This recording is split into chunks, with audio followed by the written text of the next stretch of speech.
Vamos a orar entonces para compartir la palabra de hoy. Padre Celestial, bendito Dios Todopoderoso, le damos a usted toda alabanza, a usted sea toda la gloria, todo el honor, toda la exaltación, toda la pleitesía, Señor. Exaltado sea por los siglos de los siglos. Nos humillamos delante de usted, delante de su presencia en esta hora, reconociendo que no hay nada por encima de usted y que usted está por encima absolutamente de todo. Usted es la gloria suprema, excelso, maravilloso, majestuoso, perfecto, digno, todopoderoso, soberano, altísimo, sublime y supremo. Vamos en esta hora a su palabra, le pedimos como siempre que nos ayude a integrar no solamente su palabra como algo que se asienta intelectualmente en nuestra mente, sino que además de eso también podamos integrarla de forma que podamos ser practicantes fieles de esta preciosa palabra, porque ella es la regla infalible de fe y de conducta. Nos enseña a decir las cosas correctas, pero también nos enseña a vivir de manera correcta. Pedimos a nuestro Señor Jesucristo que con la asistencia de su Espíritu Santo nos ilumine en esta mañana. En el nombre de Cristo Jesús, amén y amén. Siento un cierto nivel de nostalgia porque tengo que informarles, tengo que notificarles que el día de hoy vamos a estarle dando término a este hermoso capítulo por el cual hemos venido transitando ya. Hoy es la 6ª semana ya en este capítulo maravilloso, capítulo 73 del libro de los Salmos, donde hemos estado estudiando específicamente el caso del salmista Asaf. Comenzamos haciendo un recorrido a caballo, en un caballo que inicialmente fue un caballo de carrera. Nos vinimos moviendo por los primeros 13 versos en un caballo de carrera, más bien por los primeros 12 versos en un caballo de carrera, donde pudimos detenernos a analizar ciertos aspectos de este capítulo, ciertos aspectos de esta enseñanza. Ustedes saben que básicamente lo que estamos estudiando acá tiene que ver con una de las experiencias más universales del ser humano. Y estamos hablando del sufrimiento, estamos hablando del dolor. Quizás las dos experiencias más universales del ser humano sea el sufrimiento, el dolor, la privación y por otro lado la muerte. Son cosas a las que ningún ser humano que viva puede escapar. De hecho, solamente dos requisitos necesitamos cumplir para sufrir. El primero es nacer y el segundo es vivir. El que nace y el que vive sufre. No hay otra forma. No hay una manera de evadir esa realidad y esa contingencia. El que nace y el que vive sufre.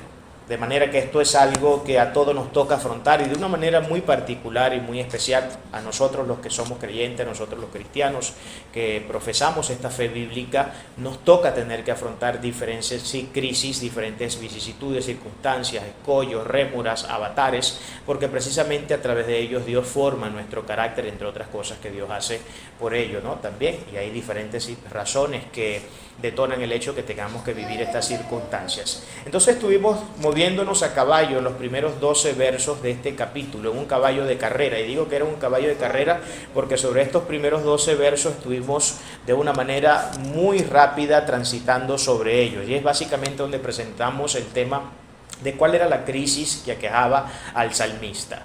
La crisis que aquejaba al salmista, para resumirlo en una sola línea, era ver cómo las personas impías prosperaban. Era ver cómo las personas que de alguna manera no obedecían, o que no de alguna manera, que no obedecían en nada y en ningún sentido al Señor, era algo que definitivamente puso de cabeza la espiritualidad de este hombre. Comenzó a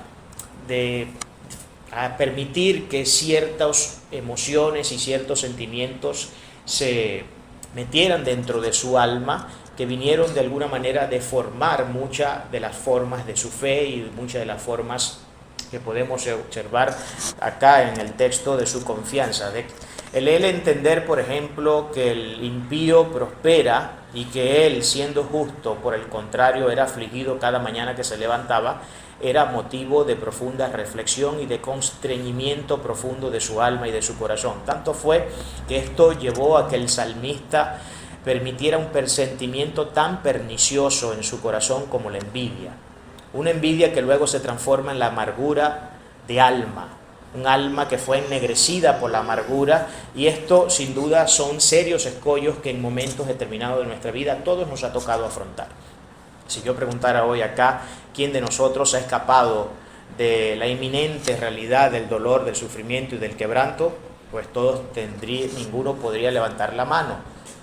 No creo que haya una sola persona acá de los presentes que haya podido escapar a esta realidad, y siendo cristiano aún menos. De hecho, me llama mucho la atención que R.C. Sproul dice que, contrario a esta visión, por supuesto, tratando de contrastar esta visión teológicamente errática que tienen muchas personas acerca del Evangelio, donde muchas veces en el esfuerzo de querer ganar almas, le decimos a la gente que todo lo que necesitan es convertirse al Señor y todos sus sufrimientos, todos sus quebrantos y todos sus problemas se van a acabar. R.C. Sproul dice algo que es totalmente contrario, y es lo mismo que yo creo y he creído toda mi vida. Él dice: mi vida, antes de convertirme al Señor, era una vida normal, tranquila, sin mayores complicaciones ni problemas. No fue sino hasta que me convertí a Cristo cuando comencé a tener grandes y serios problemas. Entonces, esto creo que traduce la realidad que implica el que nosotros decidamos entregarle nuestra vida al Rey, decidamos entregarle nuestra vida al Señor. Esto es lo que realmente ocurre. Y es lamentable que cuando nosotros salimos a hacer una labor evangelística, en ese afán de querernos ganar a la gente, tengamos que apelar a recursos que no tienen punto de contacto con lo que la Biblia enseña. Como por ejemplo decirles que cuando conviertan sus almas a Cristo no van a sufrir más, que todo les va a salir bien, que la vida va a ser color de rosa, que desde ese momento vendrá pura felicidad, pura alegría, puros éxitos en todos los sentidos. Y bueno, eso es una manera muy, pero muy mala de predicar. Si bien la palabra habla de que somos bendecidos en Él y de que cuando caminamos por Él y para Él y vivimos para Él somos bendecidos por nuestro Señor, eso en ningún sentido omite el hecho de que tengamos que afrontar duras crisis en nuestra vida. El mismo Cristo, no cualquier persona, el mismo Cristo fue uno de los que tuvo que afirmar esa realidad al decir que en el mundo tendríamos aflicciones, pero que confiáramos en Él porque Él venció al mundo. Entonces, en este primer recorrido por los primeros 12 versos del capítulo, caminando a caballo, o corriendo más bien en un caballo, nos pudimos dar cuenta cómo el salmista observaba que los arrogantes florecían, que los arrogantes eran exitosos, que les iba todo bien, que no tenían congoja por su muerte, que su vigor estaba entero. Decía que los ojos se les saltaban de gordura, que su boca recorría toda la tierra. Decía que eran blasfemos, eran heréticos, porque preguntaban si es que había conocimiento en Dios, si es que había algo que Dios supiera acerca de nosotros. Eran personas violentas, personas que utilizaban su boca para mofarse de los demás. Y en este análisis que viene haciendo el salmista, se da cuenta pues que cómo es que es posible que personas que están bajo esa condición espiritual, bajo esa condición del alma, bajo esa condición moral, puedan ser bendecidos, puedan tener triunfos, puedan tener éxitos. Parece ser que hasta inmortales y ni se enfermaban, porque dicen no tienen congojas por su muerte, mas su vigor está entero. Así afirma el salmista. Eso quiere decir que los tipos ni se preocupaban por si iban a morir. Parece ser que pensaban que eran inmortales. Encima, por si fuera poco ya decir eso, tenía que también afrontar la realidad según lo que él pensaba, según lo que él creía, de que esta gente como que ni se enfermaba, ¿no? Porque su vigor siempre estaba entero. A lo que el salmista tiene que luego llegar a algunas conclusiones muy nefastas.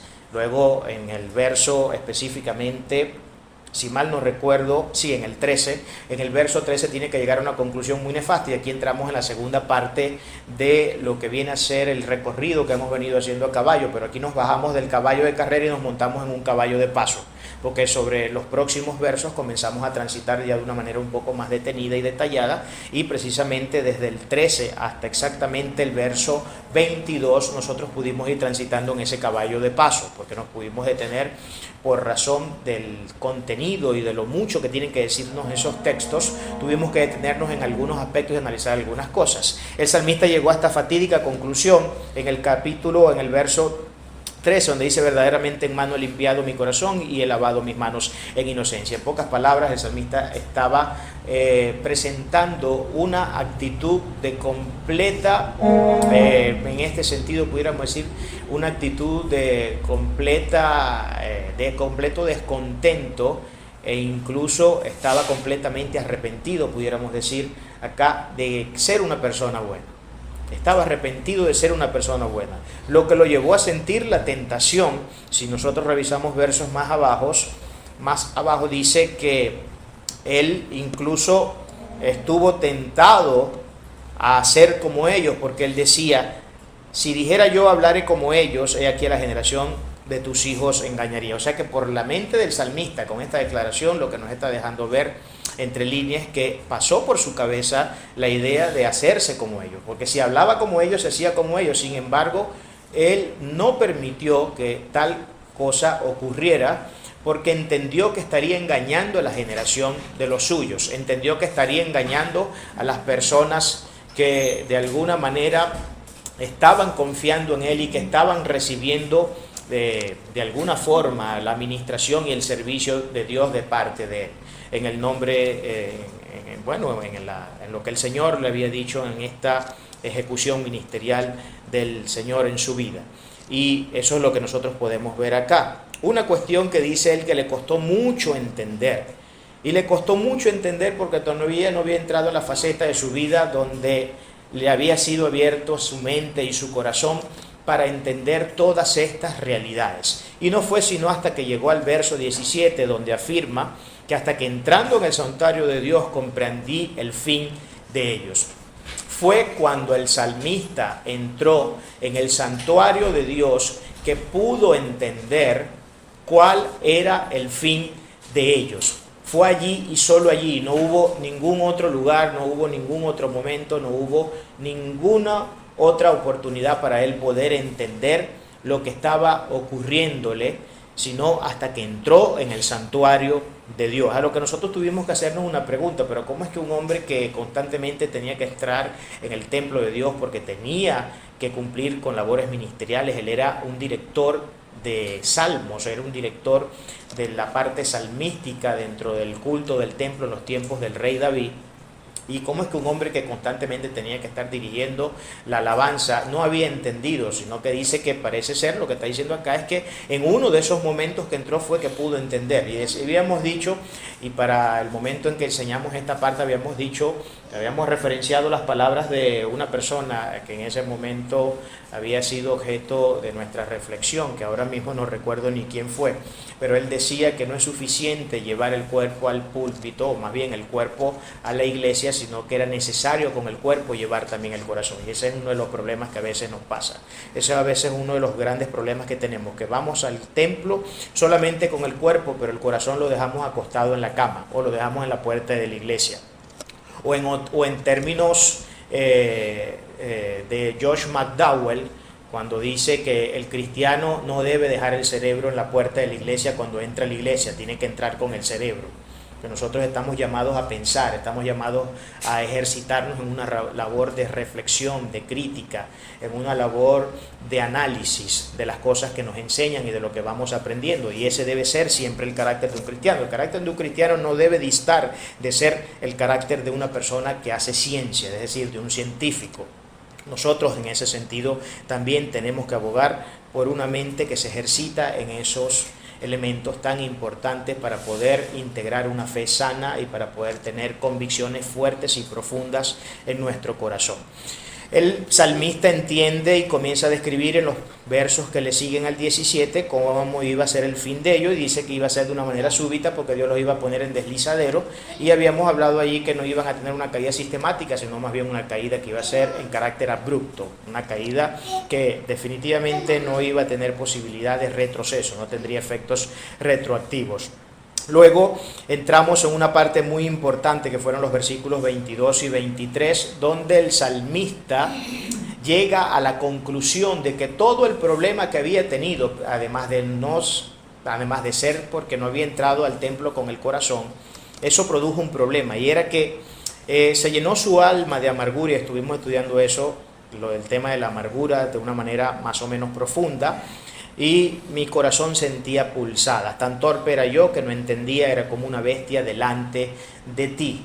Llegó al nivel de incluso autopercibirse como un animal, porque había perdido todos los estribos, había perdido toda forma de poder razonar de manera objetiva, había perdido toda carácter de poder razonar de manera sobria. Eso era uno de los grandes problemas que tenía el salmista. Y sobre toda esa fase nosotros nos estuvimos moviendo un caballo de paso. Hoy vamos a tener que volver a retomar el caballo de carrera, porque nos toca nada más y nada menos que la titánica labor de tener que exponer los últimos 6 versos de este capítulo. Y eso, por supuesto, no me va a permitir a mí detenerme de una manera a examinar profundamente cada texto en particular, porque nos llevaría demasiado tiempo acá.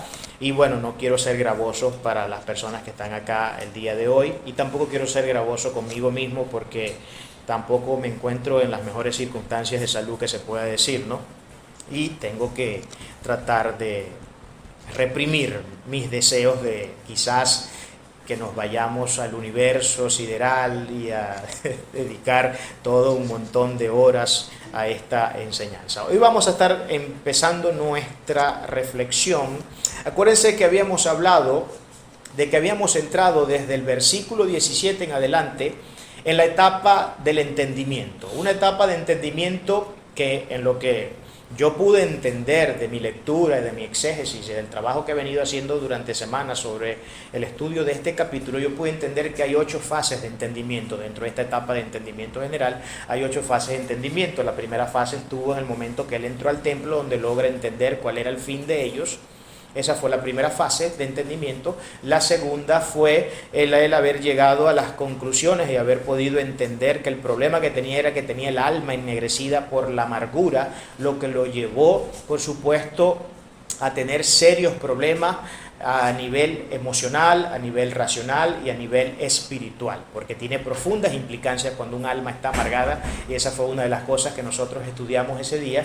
Pudimos ver que esto tiene, el tema de la amargura de alma tiene profundas implicancias a nivel emocional, a nivel racional, a nivel espiritual, por lo que todas esas áreas y todas esas categorías que están dentro de nuestra mente fueron lesionadas de manera muy profunda en el salmista. Totalmente, profundamente lesionada. Entonces dice, y vamos a comenzar ya, con esto soltamos la introducción, quería ponerlos en contexto, porque entiendo que hay personas acá que no han podido estar presentes en las enseñanzas anteriores, y quería ponerlos un poco en contexto para que podamos sí ya adentrarnos y aproximarnos a los textos que hoy van a estar siendo objeto de nuestro estudio y de nuestro análisis el día de hoy, y no tendrá menos valor de todo lo que hemos venido estudiando hasta el momento. Vamos a entrar con el versículo o el verso 23, que dice de la siguiente manera. Ya sabe que cada verso, quiero adelantarle esto, cada verso que vamos a ver de ahora en adelante representa una etapa diferente en el entendimiento del salmista. Se lo digo desde ahorita para no tener que estar repitiendo la palabra fase de entendimiento, fase de entendimiento, fase de entendimiento cada vez que entra un versículo, sino que cada vez que entra uno de esos versos usted entiende que estamos dentro de una fase de entendimiento a la cual yo le he dado un nombre, y vamos a poder identificar con el debido nombre que considero corresponde y que es consistente con lo que el verso enseña. Versículo 23 dice de la siguiente manera: con todo, yo siempre estuve contigo, me tomaste de la mano derecha. Con todo, yo siempre estuve contigo, me tomaste de la mano derecha. ¿Qué significa la palabra con todo? Es lo primero que tenemos que preguntarnos acá, porque acuérdense que es importante tener conocimientos de gramática y tener conocimientos también de las palabras y de las expresiones que se utilizan a veces para tratar de representar una realidad concreta. Este con todo es sinónimo y es lo mismo que decir, por ejemplo, sin embargo, es lo mismo que decir a pesar de, y es lo mismo que decir pero. ¿Ok?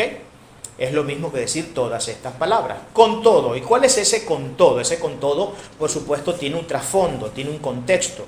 Ese con todo, porque después dice, yo siempre estuve contigo.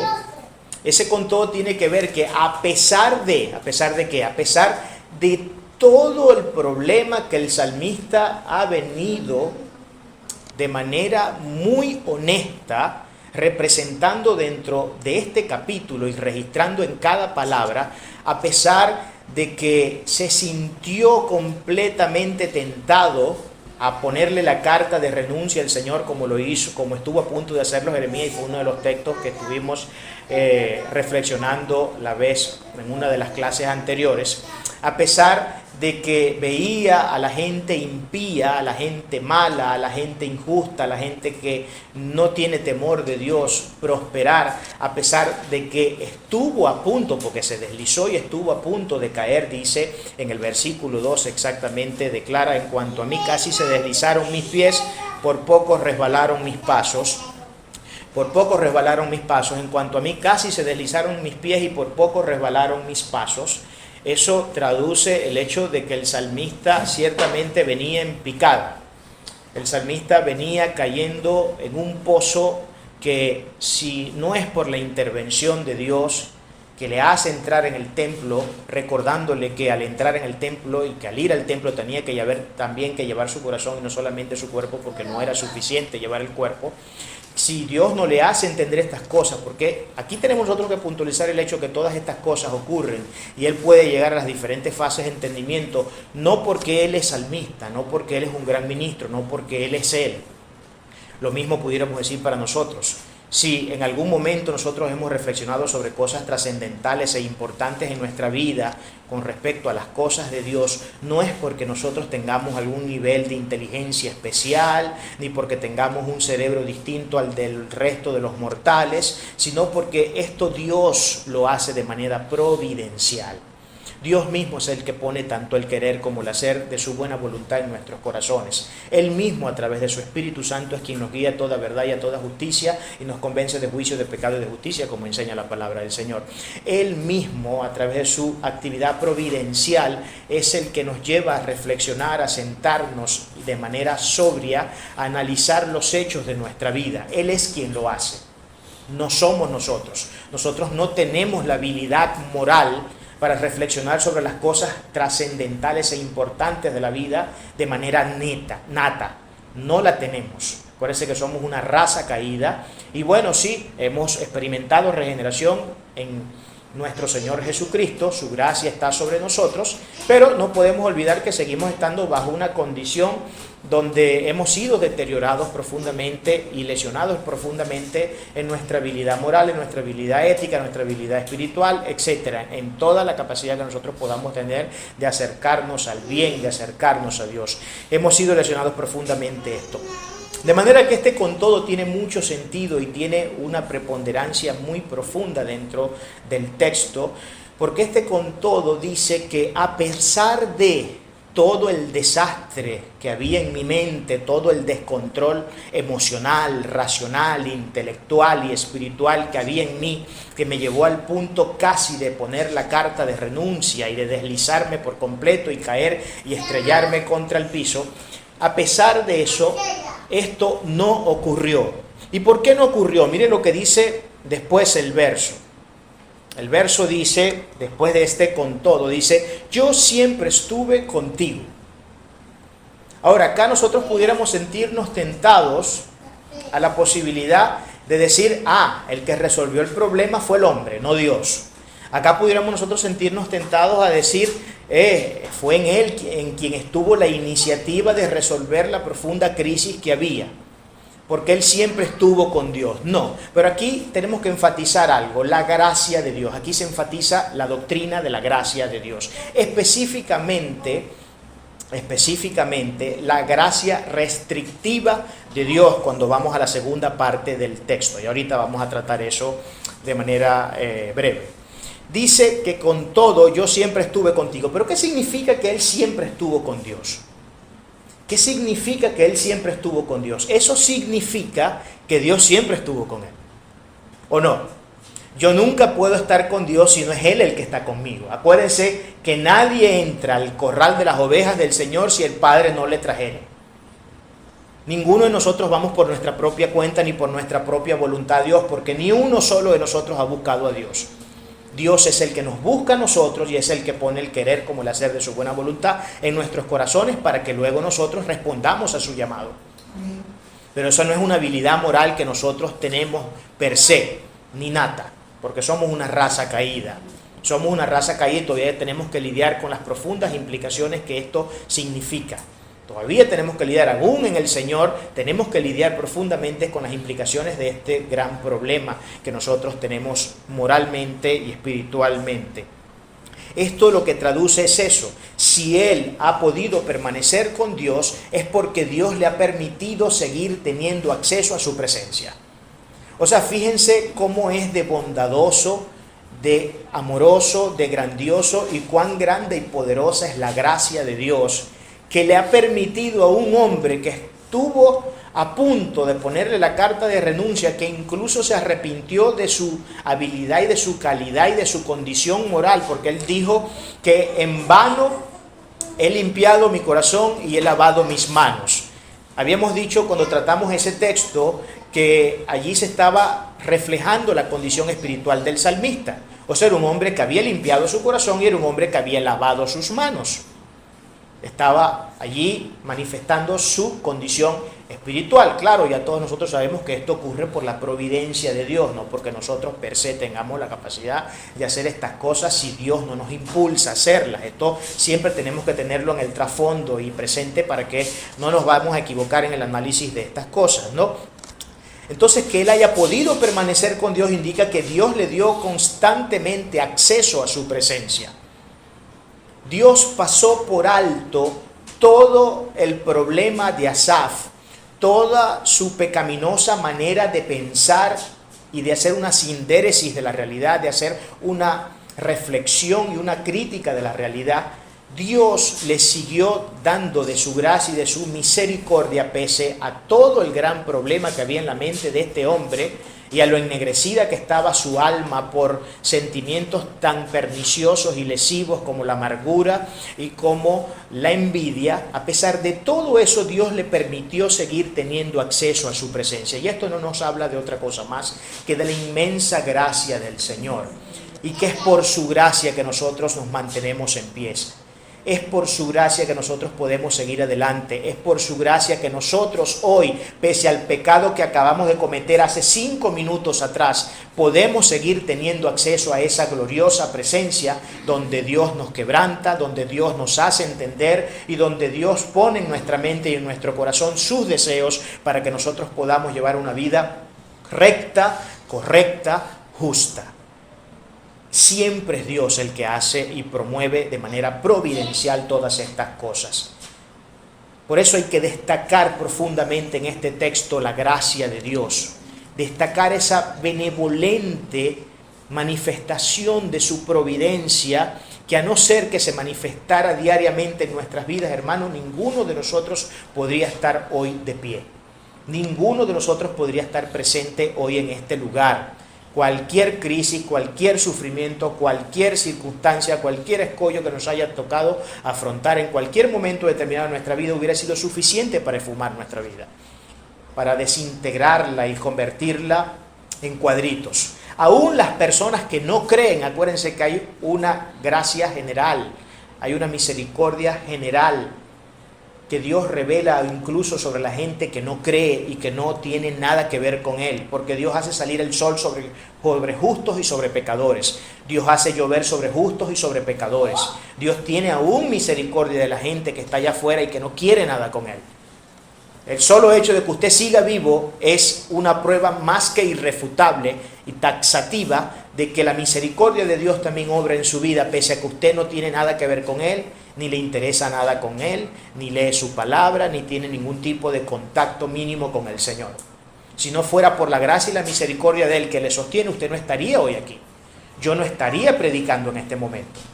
No es por habilidades ni por méritos personales que nosotros en algún momento, por ser buenos, por creer que somos bondadosos, es que estamos acá. No estamos acá por eso, estamos por la providencial gracia de nuestro Señor. Y esto es algo que debemos enfatizar de manera concreta.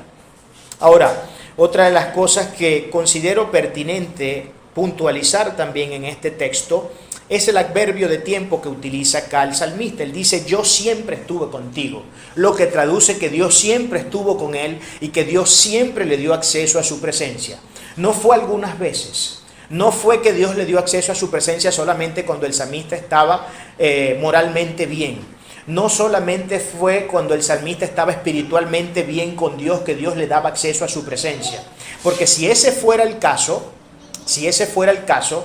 hubieran tenido que ser destruidos todos los hombres de la Biblia, porque todos ellos han pecado, todos ellos, porque dice la palabra del Señor, que ninguno de nosotros ha escapado a la realidad del pecado. Por cuanto todos hemos pecado, estamos destituidos de la gloria de Dios. Eso es una realidad universal. Eso es una realidad universal. No importa cuánta gente usted allá afuera se encuentre diciendo que son buenos por sus propios méritos, que han podido alcanzar los éxitos y las bendiciones que tienen gracias a que son personas habilidosas, a que tienen una supercapacidad intelectual, a que se han preparado lo suficientemente bien en la vida como para poder afrontar cualquier circunstancia y por eso han podido salir victoriosos cada vez que tienen que afrontar difíciles situaciones. No es por nada de eso, hermano. No es por méritos propios. Es por la misericordia y la gracia de Dios que siempre está presente en nuestras vidas. Y aquí utiliza ese adverbio de tiempo. Siempre, no algunas veces, no en algunos momentos, no cuando Dios se siente orgulloso de nosotros, como en el caso cuando, por ejemplo, en el momento del inicio del ministerio de Cristo acá sobre la tierra, cuando se manifiesta la voz del cielo que dice, este es mi Hijo amado en quien he tenido complacencia. No es solamente cuando Dios se siente complacido de nosotros que nos da acceso a su presencia y nos da la posibilidad de seguir entrando a su presencia y de recibir bendiciones de Él. Es siempre porque Él lo ha jurado por sí mismo. Porque su gracia alcanza, tiene tanto poder que alcanza cualquier error, que alcanza cualquier problema, que alcanza cualquier crisis moral, existencial y espiritual que nosotros podamos tener en la vida. Es por Él. Por eso que quiero enfatizar ese siempre, porque ese siempre traduce exactamente lo que está diciendo. Siempre, no algunas veces.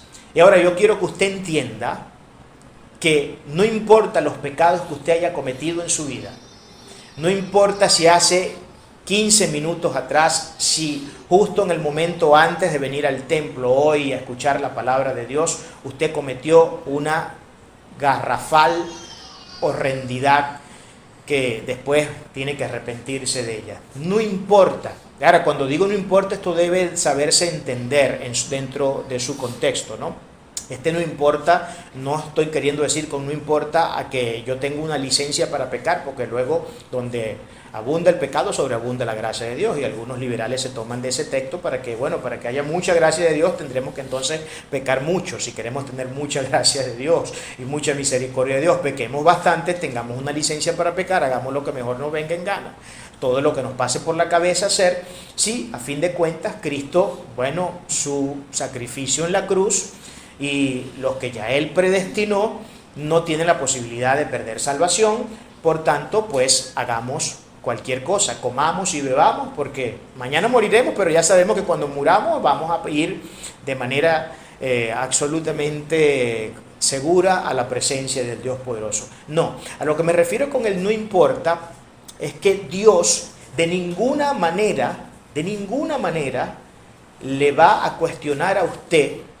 Cuando usted tiene un corazón contrito y humillado, arrepentido de corazón, cuando le ha pedido perdón de corazón, Él no le va a recriminar, ni le va a decir, mira, no, tú en este momento no tienes acceso a mi presencia, y le cierra la puerta en la cara, porque Él acaba de cometer un pecado y ya tú no eres digno de que siquiera te refieras a mí con ninguna palabra.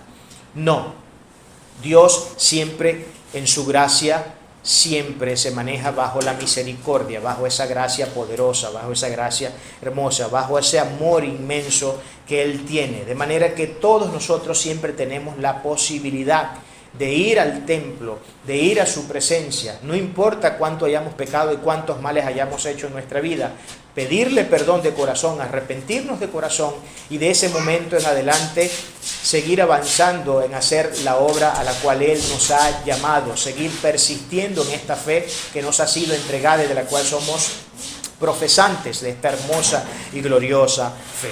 La segunda parte del verso muy importante también, quizás no menos importante que lo primero, dice, me tomaste de la mano derecha. Aquí podemos ver, porque estamos hablando de la gracia de Dios en este primer verso, aquí podemos ver que estamos hablando de la gracia restrictiva de Dios. A lo mejor hay muchos de ustedes, o quizás la mayoría, no ha escuchado nunca lo que tiene que ver con la doctrina de la gracia restrictiva de Dios. ¿Se acuerdan que en el versículo 2 dice la palabra que Él estuvo a punto de caer, que estuvo a punto de deslizarse sus pies? Eso es lo que la palabra enseña, eso es lo que la palabra dice. Sin embargo, tal cosa no ocurrió, por lo que afirma el salmista en esta segunda parte del verso 23. Me tomaste de la mano derecha. Fue Dios quien impidió en su providencial gracia que el salmista cayera, porque extendió su mano de misericordia y de gracia y le tomó de la mano derecha, impidiendo así que el salmista cayera por completo. A eso es lo que nosotros conocemos en teología como la gracia restrictiva. La gracia restrictiva tiene que ver con el hecho de que Dios, en esta operación de su gracia, impide que nosotros caigamos de manera absoluta. Impide que caigamos de manera absoluta. Él siempre busca restringirnos, aún en los momentos de mayor desvarío que pueda haber en nuestra condición espiritual. Él siempre busca restringirnos en las posibles caídas que nosotros podamos tener frente a su presencia, buscando no con esto otra cosa más que salvarnos siempre. Pues acuérdense que el término salvación, por lo general nosotros utilizamos y solemos utilizar de manera muy vaga y parcial el término salvación en la Biblia. El término salvación en la Biblia no solamente tiene que ver con la redención que Dios hizo por medio del sacrificio pascual en la cruz, y que nos promete y nos garantiza que el día que partamos de este mundo vayamos a la presencia de Dios. No tiene que ver solamente con esa salvación.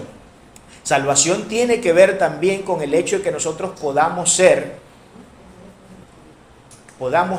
restringidos por la gracia de Dios para evitarnos caer en situaciones horrendas que pueden lesionar profundamente nuestra integridad cristiana, nuestra integridad espiritual, nuestra integridad moral. A esto nos referimos con la gracia restrictiva de Dios, de que Dios impide que caigamos por completo. Eso quiere decir que ese es otro tipo de salvación, que es a lo que quiero ir. Tenemos la salvación esta de la redención, que nos promete el cielo con Dios, por decirlo de alguna manera, pero tenemos este otro tipo de salvación donde Dios, valga la redundancia, nos salva de tener que vivir a veces cuestiones y circunstancias por razón de nuestro pecado. Él, por su misericordia y su gracia, nos salva de tener que entrar a veces en situaciones que pueden lesionarnos profundamente en todos los aspectos de nuestra vida. Eso es lo que acá el verso de alguna manera está enfatizando. De manera que no podemos perder de vista el hecho de la gracia de Dios operando en todo momento en nuestras vidas, porque la gracia de Dios ciertamente opera en cada momento de nuestra vida, no solamente en algunos momentos. Porque si la gracia de Dios estuviera condicionada a nuestras obras, a nuestra propia justicia, a nuestros propios méritos, entonces ya tendríamos que, mudarnos en ese caso a creer en las doctrinas católicas romanas, ¿no? Donde se pone el énfasis más bien en la justicia propia del ser humano más que en el sacrificio propio de Dios.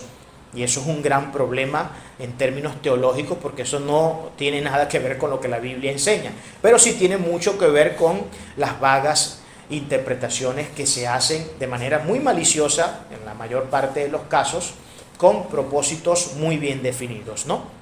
Eso está más que claro. Verso 24. Me has guiado según tu consejo.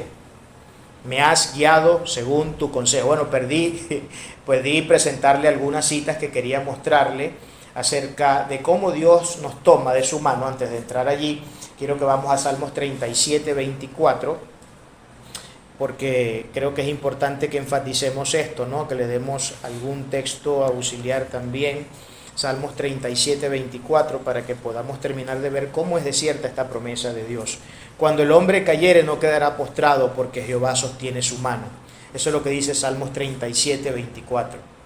Cuando el hombre cayere, no quedará postrado, porque Jehová sostiene su mano. Isaías 41:10, una cita impresionantemente hermosa y que todos debemos seguramente conocernos de memoria por lo común que es en nuestras prácticas evangélicas al declarar la palabra de Dios. Isaías 41:10 dice de la siguiente manera: no temas, porque yo estoy contigo, no desmayes, porque yo soy tu Dios, que te esfuerzo, siempre te ayudaré, siempre te sustentaré con la diestra de mi justicia. Fíjense cómo vuelve a utilizar el adverbio de tiempo, siempre. Está notando acá lo que dice la palabra en Isaías, ¿no? Estamos viendo cómo esto le termina de añadir más contenido al verso que acabamos de estudiar. Siempre. No es algunas veces, siempre. No temas, porque yo estoy contigo, no desmayes, porque yo soy tu Dios, que te esfuerzo. Siempre te ayudaré, no algunas veces te ayudaré. No en los momentos que te portes bien te ayudaré. Siempre te ayudaré, siempre te sustentaré con la diestra de mi justicia. Hermosísimo texto que por demás interesante y que viene de alguna manera a darnos ánimo, viene de alguna manera a fortalecer, por supuesto, nuestra fe y a veces nuestras almas afligidas. Ahora sí podemos ir al versículo 24. No quería pasar por alto esos textos porque son muy importantes para poder brindarle mayor contenido al verso que está siendo objeto de nuestra reflexión en este momento. Pero ahora vamos al 24, donde la palabra de Dios dice lo siguiente: me has guiado según tu consejo y después me recibirás en gloria. Si en el primer texto, es decir, en el versículo 23, pudimos observar la gracia restrictiva de Dios, aquí ahora estamos ante la gracia restauradora de Dios. Es otra de las doctrinas. La gracia restauradora de Dios. Porque dice: me has guiado según tu consejo. Y aquí estamos ante la gracia restauradora de Dios. El consejo de Dios. Vamos a ver algunos textos acerca del consejo de Dios. Salmos 32:8, por ejemplo, para que sigamos añadiéndole más contenido a este precioso estudio, porque es importante que tengamos claro esto de una manera meridiana, profunda, en lo que cabe hacerlo. 32:8 de Salmos dice lo siguiente: te haré entender y te enseñaré el camino en que debes andar. Sobre ti fijaré mis ojos. Te haré entender y te enseñaré el camino sobre el cual debes andar. Fíjense que esto es una promesa. El Señor no solamente nos guiará, sino que nos hará entender por qué nos está guiando como nos está guiando. Es una promesa divina. Aquí estamos ante esa gracia restauradora del Señor. Podemos ver otros textos, como por ejemplo Isaías 48:17. También usted puede observar lo importante de esos. Isaías 48:17, lo puede buscar allí rápido. Dice de la siguiente manera: así ha dicho Jehová, Redentor tuyo, el Santo de Israel: yo soy Jehová, Dios tuyo, que te enseño provechosamente, que te encamina por el camino que debes seguir. Te enseña cómo, cuál es el adjetivo calificativo, de manera provechosa. Y aquí yo quiero que nosotros podamos hacer una breve distinción entre lo que significa el consejo divino y el consejo de los hombres, porque contrastando esta realidad podemos entender la dimensión de lo que significa ser aconsejados y guiados por Dios, y guiados incluso a la capacidad de poder entender lo que Dios hace muchas veces en nuestra vida. Esto, por supuesto, no garantiza que en todo tiempo y en todo momento Dios nos explique el por qué vivimos lo que vivimos, porque tenemos el caso de Job, donde Job, a fin de cuentas, termina el libro y Dios nunca le dice por qué lo hizo pasar por todo lo que pasó, por qué tuvo que ser objeto de tanto sufrimiento. Dios nunca le explica la razón, pero su presencia constante en su vida fue más que una respuesta para Job. Fue más que una respuesta para Job. Entonces yo quiero que distingamos, porque aquí está hablando del consejo divino, y es en lo que nos hemos introducido acá, como lo que les acabo de decir, la gracia restauradora de nuestro Señor. Pudimos ver primeramente una gracia restrictiva y ahora estamos ante una gracia restauradora del Señor. me has guiado con tu consejo. Ahora, ¿cuál sería la distinción que nosotros podemos de manera muy marcada exponer acerca de lo que es el consejo de Dios y el consejo de los hombres? Vamos a hablar primeramente del consejo de los hombres. Ustedes saben que el hombre es un ser errático. Es un ser caído, es un ser problemático, es un ser complejo, es un ser que tiene un mundo de contradicciones en su cabeza y muchas veces no tiene ni la más mínima noción, ni la más mínimo destello de luz y de conciencia de lo inconsistente que son sus formas de pensar, de interpretar la vida, de ver las cosas de la vida y de aconsejarse a sí mismo y de aconsejar a los demás. ¿Por qué? Porque acuérdense que una de las cosas que fue profundamente lesionada y deteriorada en el momento de la caída del hombre fue esa capacidad intelectual que nosotros tenemos. Por eso no en balde la ciencia dice que el hombre utiliza el cerebro en promedio el 5%. Usted sabe el nivel de degeneración que sufrió el cerebro humano después de la caída, cuando el hombre en promedio apenas logra alcanzar a usar su cerebro al 5%. Se habla de genios, como Albert Einstein se ha dicho que ha sido la mente más prodigiosa, dicen algunos, que ha nacido sobre la faz de la Tierra, que utilizó su cerebro, si mal no me falla la memoria, entre un 11 y 12%. O sea, estamos hablando de un 6-7% más que lo utiliza el promedio. Eso lo hizo ser una persona superdotada, lo hizo ser una persona prodigiosa. Pero esos son excepciones que las vemos. Yo no sé cada cuántos años nace una persona de ese tipo. No sé si cada 100 años, si en cada centuria podemos decir que ha nacido una mente a esos niveles. Pero el ser humano es una realidad científica. O sea, esto que dice la Biblia, que nosotros ciertamente fuimos deteriorados en toda nuestra imagen de Dios, en ese imago Dei que nos fue impreso en nuestra constitución humana, ese imago Dei que fue impreso, que fue una impronta que Dios puso en nosotros, no en términos de, porque cuando la gente habla de la imago Dei, de la imagen de Dios, se imaginan, agarran y aplican el antropomorfismo, ¿no? Y creen que es que Dios es un cuerpo material como el de nosotros, que tiene 2 manos con 5 dedos cada una, tiene 2 ojos, etc. Cuando nosotros aplicamos esas figuras literarias en la Biblia, estamos ante un antropomorfismo, cuando se habla de las manos de Dios, cuando se habla de los pies de Dios, cuando se habla de la boca de Dios, cuando se habla de los ojos de Dios, pero ninguno de nosotros sabemos si Dios tiene boca, tiene ojos, tiene oídos y tiene todas estas cosas que nosotros le atribuimos de manera literaria en el antropomorfismo, porque nadie de nosotros ha visto a Dios jamás, que Dios es un ser invisible, es inmaterial, es atemporal y es tantas otras cosas que nosotros podemos ver.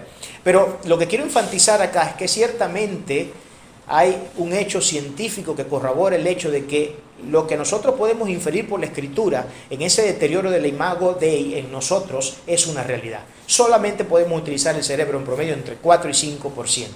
O sea que estamos hablando de una degeneración, de un deterioro de un 95% de nuestras facultades intelectuales. Ahora, yo no me quiero imaginar si utilizando el 5% volamos, navegamos y hacemos tantas cosas y tenemos un ordenador con procesos algorítmicos tan complejos y matemáticos tan complejos. Yo no me quiero imaginar si lo utilizáramos, no digamos al 100%, al menos al 30%. No me quiero imaginar dónde hubiéramos llegado. Definitivamente.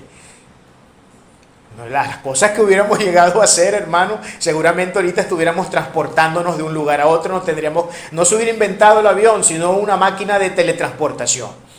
Y entonces quiero estar ahorita en África o en Estados Unidos o en Japón o en China y me meto en una cosita tipo como esas que salen mucho en las películas de ciencia ficción, que se meten en una especie de cápsula, le dan un botoncito y se transportan a otra era, a otro tiempo, a otra ciudad, a otro país. Ya estuviéramos en eso. Y eso fuera parte de la tecnología cotidiana, fuera algo tan común como tener un teléfono celular hoy en la mano. Así que no hubieran inventado los aeropuertos ni los aviones, porque tuviéramos cosas mucho más sofisticadas que tener que montarse en un avión, que aunque es el modo de transporte más rápido que existe, sin embargo todavía cuando los viajes son muy largos pueden haber viajes de hasta 12 y 15 horas. Pues con esto reduciríamos eso a un segundo, ¿no? Si tuviéramos estas capacidades. Ahora, ¿por qué los traigo por todo esto? Porque yo quiero que nosotros entendamos las profundas diferencias que existen entre el consejo y la sabiduría divina y las del hombre. Las del hombre son erráticas, son caídas y están súper limitadas. Y los consejos que nosotros podamos dar, por buenos que puedan parecer aparentemente, siguen siendo consejos falibles. Todo lo que nosotros hacemos sea a nivel de pensamiento, sea a nivel de la concreción de ciertas ideas, etcétera, es falible. La interpretación que nosotros hacemos de los hechos, de la vida misma, son falibles, hermanos. La misma interpretación que hacemos al texto sagrado cuando nos aproximamos a él es falible. Nosotros no somos infalibles. El único ser infalible es Dios. El único ser que jamás puede errar en sus juicios es Dios. Él no tiene la capacidad de errar. Él no tiene la posibilidad de ser errático como lo somos nosotros. Y vamos acá a hablar de algunas de las características y algunos de los atributos incomunicables de Dios para que podamos entender el abismo infinito que existe entre el consejo humano y el consejo de Dios. El consejo de Dios se sustenta sobre la base de un conocimiento que es todopoderoso. La omnisciencia de Dios, que es uno de los atributos incomunicables de Dios. La omnisciencia de Dios apela al hecho de que Dios lo conoce absolutamente todo. Que no hay una sola cosa, no hay un gramo de arena, no hay una molécula que se mueva en el universo de la cual Él no tenga conocimiento. Es más, no es que solamente no conoce todas estas cosas, no es que solamente lo conozca todo, es que Él mismo en su soberana providencia hace que todas estas cosas tengan vida. Y Él es el que decide qué cosa se mueve a la izquierda y qué cosa se mueve a la derecha. Él es el que decide qué árbol se mueve y qué árbol no se mueve. Todas estas cosas las decide Dios en su soberana providencia. No somos nosotros. Ahora, al ser Dios un ser omnisciente que conoce absolutamente todas las cosas, podemos entonces inferir cuán impresionante, glorioso e infalible es el consejo divino. Algo que nos cuesta tanto aceptar en nuestras vidas. ¿Cuánta gente no hay allá afuera, hermanos, resistiéndose a la voz de Dios, resistiéndose al Evangelio? ¿Cuánta gente no hay que cuando usted llega a predicarle le cierra la puerta de su casa en la cara? ¿Cuánta gente no hay privándose de estas bendiciones gloriosas del Dios Todopoderoso por no tener ni mínima idea de estas cosas? Pero no solamente por no tener mínima idea de estas cosas, porque no hace falta, porque nosotros podemos intelectualmente estar convencidos de muchas cosas que dice la Biblia, pero a la vez no tener ni el mínimo de confianza en las cosas de Dios. Porque la fe que salva tiene que cumplir con 3 requisitos. La fe salvadora tiene que cumplir con 3 requisitos, 3 elementos que por lo general nosotros no tenemos presente: la notitia, el ascensus y la parusia. Esa es la fe salvadora. No me voy a detener ahorita a explicar esos conceptos que son de teología pura, porque nos tendríamos que ir a otros temas, ¿no? Pero la fe salvadora no es una fe que simplemente asiente intelectualmente y cree que por ese asentimiento intelectual de la noción de que sí, algo tiene que existir, que está más allá de nuestros confinamientos y de nuestros límites, tiene que existir algo, porque la obra misma, la revelación natural, la revelación general, nos habla de que tiene que haber una mente maestra supremamente inteligente que da razón de toda esta sistematicidad y de toda esta organicidad que existe en el universo. Y de que hay un fin, de que hay una razón teleológica y que hay razones de todo tipo en esta realidad que nosotros podemos discriminar para poder entender que existe una mente maestra. Ahora, si a esto está sujeto el consejo de Dios, pregunto, ¿cuánto nos conviene seguir este consejo? Yo les pregunto a ustedes y no tienen que responderme, respóndanselo para su consumo privado. ¿Cuántos de ustedes quieren ser felices en la vida? ¿Cuántos de ustedes quieren ser exitosos en la vida? ¿Cuántos de ustedes quieren que sus planes les salgan? ¿Cuántos de ustedes quieren ser personas que constantemente estén en crecimiento, que no se estanquen, que puedan vivir una vida acomodada sin que les falte nada? ¿Cuántos de ustedes quieren tener eso? A no ser que tenga acá una persona con síndrome de Down, que sería el único que podría decir que él no tiene ningún interés en esas cosas, y yo creo que ni siquiera los que tienen síndrome de Down podrían llegar a una conclusión de ese tipo. Ni siquiera. Pero como aquí vemos personas pensantes que tenemos, gracias al Señor y a su providencia, a su gracia y a su misericordia, un cerebro que está intacto y en sus facultades, caminando como se supone que debe ser, creo que todos nosotros entendemos cuál es la respuesta a esto. Ahora, nosotros queremos todas esas cosas, pero lo que sí no queremos es responsabilidad con el único que nos promete la garantía de que todas estas cosas formen parte de nuestra vida. O sea, sí, queremos que todas estas cosas ocurran. Ustedes saben que estamos en la sociedad de los derechos, pero no de los deberes. Y el mundo cristiano históricamente ha sido así, sobre todo el mundo cristiano de las dos últimas centurias, siglo XX, siglo XXI. Nosotros andamos todo el tiempo exigiéndole a Dios, Señor, esto, dame aquello, dame lo otro. Y todo el tiempo creemos tener derecho de esto y del otro. Pero jamás nos detenemos a reflexionar sobre el hecho de algo que se constituye como el antecedente del derecho. El antecedente del derecho es el deber. Para que yo pueda tener derecho a algo, primero debo cumplir con mis deberes. Si yo no cumplo con mis deberes como ciudadano, yo no puedo obtener los derechos que un ciudadano puede obtener por su ciudadanía. No sé si me estoy dando a entender. Y ese es uno de los problemas que tiene nuestra sociedad. Pero no solamente es un problema de la sociedad general, es un problema de la cristiandad, hermano. Nosotros los cristianos creemos tener el derecho de que Dios nos bendiga y nos dé todo lo que nosotros queremos, pero no queremos cumplir con ningún deber. No queremos congregarnos, no queremos leer su palabra, no queremos ejercitarnos espiritualmente en las cosas que Él nos demanda en su Escritura. No queremos hacer absolutamente nada. Preferimos perder horas y horas viendo comiquitas, viendo tonterías y cuestiones, que ponerse a leer un libro, que ponerse a buscar más de la presencia de Dios, pasar horas en su presencia, horas en su palabra, etc. Pero seguimos creyendo que tenemos todo tipo de derechos. Y no estoy diciendo que Dios no nos haya prometido grandísimas y gloriosas bendiciones dentro de su palabra. Pero como ya se los he dicho en varias ocasiones, por ahí hubo un pastor que escribió el libro que habla sobre las 30.000 promesas de Dios. Bueno, el tipo ahora debería escribir un segundo tomo de ese libro que hable de cómo hacer para que esas 30.000 promesas de Dios se cumplan en mi vida. O sea, cuáles son los deberes con los que debo cumplir. No es solamente decir, tengo el derecho, tengo esta promesa, porque qué fácil es la vida de esa manera, ¿no? La cuestión es, ¿qué es lo que yo debo hacer? Porque todas las promesas de Dios están condicionadas, hermano. Y están condicionadas a la obediencia a su palabra, a la obediencia a su voluntad. Yo no puedo esperar ser bendecido por Dios cuando yo ando haciendo con mi vida lo que mejor me parece. De ninguna manera. No puedo esperar ser bendecido de Dios en esos términos. De manera que yo tengo que asumir una posición clara en ese sentido. Entonces, este es el consejo de Dios. El consejo de Dios subyace sobre la base de una omnisciencia, un conocimiento absoluto de todas las cosas. Ahora, si estamos hablando de un ser que lo conoce todo y que conoce incluso nuestros pensamientos antes de que los produzcamos, antes de que nosotros fabriquemos un pensamiento en nuestra mente, ya Dios lo conoce de antemano. Dios nos conoció incluso antes de que naciéramos. Ahora, si Dios conoce todas estas cosas, pregunto, ¿nos será o no conveniente recibir y ser guiados por el consejo de Dios?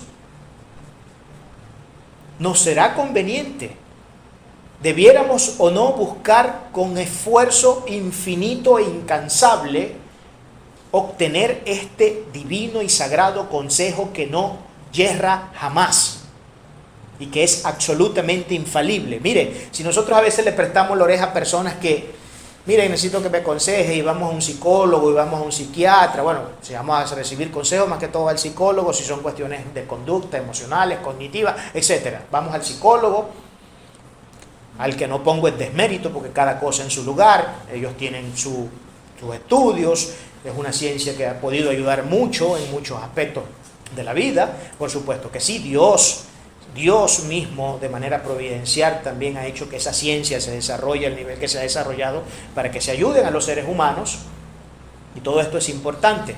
Pero hermano, entendamos que todos esos consejos, por profesionales que puedan ser, por bonitos que nos los puedan pintar, siguen siendo falibles. Falibles. erráticos, muchos de ellos. A veces muchos de ellos nos buscan más problemas de los que ya tenemos. Pero con el único que tenemos garantía absoluta de que estas cosas no ocurran es recibiendo el consejo de Dios. Y esto es lo que llamamos en esta fase la gracia restauradora de Dios. Dios nos ha restaurado con su gracia. Entonces pudimos ver la distinción que existe entre el consejo de Dios y el consejo del hombre. Pudimos ver sobre qué base subyace la sabiduría del hombre y sobre qué base subyace la sabiduría de Dios. Hay una distinción muy marcada y abismalmente infinita entre estas dos formas de recibir consejo. De manera que nos conviene. Vamos a ver algunos textos. Salmos 32:8, por ejemplo, hablando sobre el consejo de Dios. O no, ya los dije, perdón. Ya los dije. Pensé que no había dicho, ya habíamos hablado acerca de lo que tiene que ver con este tema de los consejos de Dios. Entonces aquí estamos ante la gracia restauradora de Dios. O sea, Dios no solamente opera en su gracia restrictiva impidiendo que el hombre caiga por completo, sino que además, por si ya eso fuera poco, para que vean lo inmenso del amor de Dios, por si ya eso fuera poco, opera en una gracia restauradora. Nos restaura, hermanos. Todos nosotros tenemos acceso al poder restaurador de Dios si tan solo nos acercamos a Él, reconocemos nuestros errores, reconocemos nuestros pecados, nos arrepentimos y buscamos hacer lo que tenemos que hacer. Porque eso es lo que el salmista hace acá. Al salmista le ocurre esto, él puede ser objeto de la benevolencia, de la gracia de Dios en estas dos dimensiones, porque él afirmó haber estado siempre con Dios.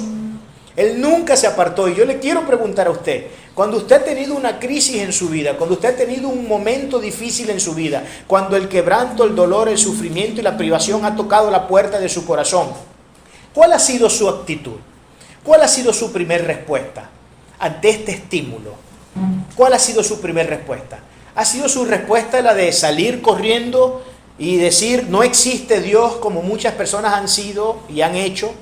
Se han convertido en detractores de la fe. ¿O han sido, por el contrario, como los que, tal cual el salmista Asaf dijo, a pesar de que todo este desastre estaba en mi mente y en mi corazón, a pesar de que tenía un alma ennegrecida por la amargura y la envidia y tantas otras cosas horrendas, tantas otras porquerías, pese a eso yo nunca me aparté de su presencia? Y esa fue la clave de que él no cayera por completo. Esa fue la clave que le permitió entrar en estas fases de entendimiento que ya vienen a ser la parte aleccionadora de su vida espiritual y aleccionadora, por supuesto, para nosotros también. Entonces, ¿cuál ha sido su actitud? ¿Cuál ha sido mi actitud? Cuando usted enfrenta situaciones difíciles, ¿qué es lo primero que hace? Olvidarse de Dios. Como estoy viviendo esto y se supone que yo, siendo cristiano, no debo vivir estas cosas porque soy hijo de Dios, entonces mi conclusión lógica es que no hay Dios, y si lo hay, este Dios es bien malo. ¿Cuál ha sido su conclusión? Porque dependiendo de cómo usted actúe ante semejante circunstancia, podremos ver cuáles serán los frutos que obtendremos. ¿Cuáles fueron los frutos de Asaf? Entender la crisis y al fin de cuentas ser bendecido por Dios, pero porque él hizo lo que tenía que hacer, porque él actuó como un hijo de Dios, porque él actuó como un hombre de Dios, actuó como un cristiano debe actuar. Me has guiado según tu consejo y después me recibirás en gloria. Versículo 25. ¿A quién tengo yo en los cielos sino a ti? Y fuera de ti nada deseo. Hablamos acá de la suficiencia de Dios. Lo que el salmista de manera interrogante está diciendo, que no existe otro ser ni otra fuerza en el universo capaz de darme tanto y suficiente amor y tanta bondad y tanta bendición como a este ser a quien yo tengo en los cielos y por sobre quien nadie está. Porque todo lo que existe está subsumido a Dios. Dios no se subsume a nadie. Dios no es el subordinado de ninguno de nosotros. Nosotros somos sus subordinados, somos sus esclavos, somos sus siervos, somos sus hijos. Y yo sé que la palabra aquí, esclavo, de repente le puede sonar un poco chocante a algunas personas, pero es que usted tiene que entender que la esclavitud a Dios no tiene nada que ver con la esclavitud que el hombre históricamente ha experimentado aquí en la tierra, hermano. No tiene nada que ver con ese tipo de esclavitud. Y allí pudiéramos entrar en una distinción sobre ese tema, pero no me voy a ir por allí porque entonces terminamos la semana que viene. Pero eso es lo que nosotros somos delante del Señor. Entonces, ¿a quién tengo yo en los cielos? El salmista logra entender la suficiencia de Dios en este punto. Si hay alguien que puede sacarme de este momento, de esta circunstancia, de este dolor, de esta crisis, de esta privación, si hay alguien que puede darle auxilio a mi alma afligida, ennegrecida por la maldad, ennegrecida por la envidia, ennegrecida por la amargura y por tantos otros sentimientos perniciosos y lesivos a mi condición humana, espiritual y moral, si hay alguien que puede sacarme de toda esta condición, es el Dios Todopoderoso, al único al quien yo tengo en los cielos. Él es suficiente para mí. Él es suficiente para resolver mis crisis. Él es suficiente para darle respuestas a los momentos de mis quebrantos. Él es suficiente para todas estas cosas. No hay otro, no habrá otro, no podrá haber otro, porque fuera de Él nada y todos nosotros existimos en Él.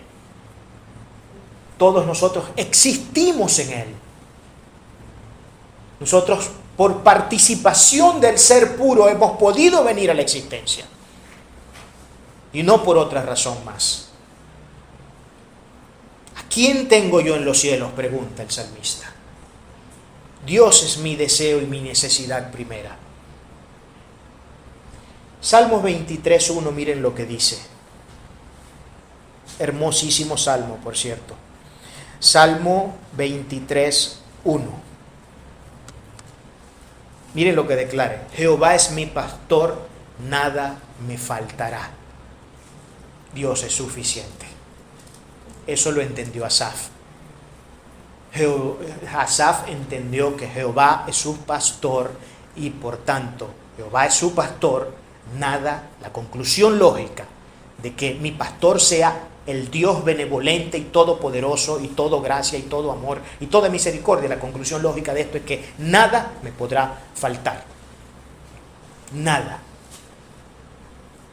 Ahora, esto hay que ponerlo también en contexto, ¿no?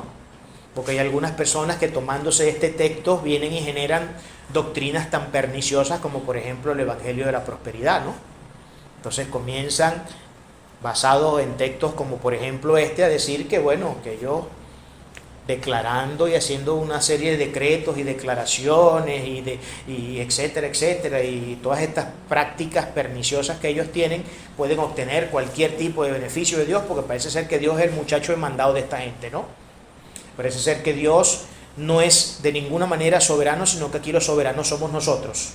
Y es Él quien tiene que subsumirse y subordinarse a nuestra voluntad, a nuestros deseos y a nuestras apetencias. Y ese es uno de los grandes problemas y una de las grandes crisis que aqueja a la cristiandad del siglo XXI. Ese es uno de los grandes problemas que tenemos integrado dentro de la sociología de nuestra fe, que todo esto obedece a una fe folclórica. Me encanta mucho la distinción y la discriminación que hace Gerardo de Ávila en su libro Volvamos a las Raíces, cuando distingue entre tres tipos de teología: teología folclórica, teología institucional y teología bíblica. Son tres teologías en conflicto, porque no se pueden poner nunca de acuerdo. Y si me pregunta cuál es la correcta, por supuesto que la teología bíblica. La teología bíblica es la que todos nosotros necesitamos, lo que sale de la Biblia, no lo que sale de mi corazón loco, pernicioso y completamente en estado de ebriedad. No lo que sale de mi corazón es lo que yo necesito. Yo lo que necesito es lo que dice la palabra del Señor. Entonces Jehová es mi pastor, nada me faltará. Eso lo entendió el salmista.